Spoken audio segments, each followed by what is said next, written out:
যারা সিরাতুন নবী না মেনে মিলাদুন নবী নিয়ে নাচানাচি করে, এরা আসলেই সুন্নি নয়, যারা সুন্নি নামের দুঃখাবাজ।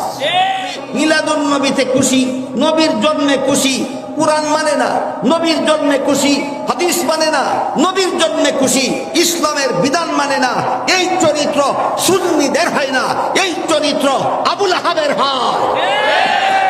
যেখানে মিলাদুন নবীটাই পালনীয় নয়, সেখানে ঈদে মিলাদুন নবী আসলো কোত্থেকে? পরিষ্কার সহিহ হাদিসে আল্লাহর রাসূল সাল্লাল্লাহু আলাইহি ওয়াসাল্লাম বলে দিয়েছেন, আল্লাহর পক্ষ থেকে আমার মুসলমান উম্মতের জন্য বাৎসরিক 2টি ঈদের ব্যবস্থা দেওয়া হয়েছে।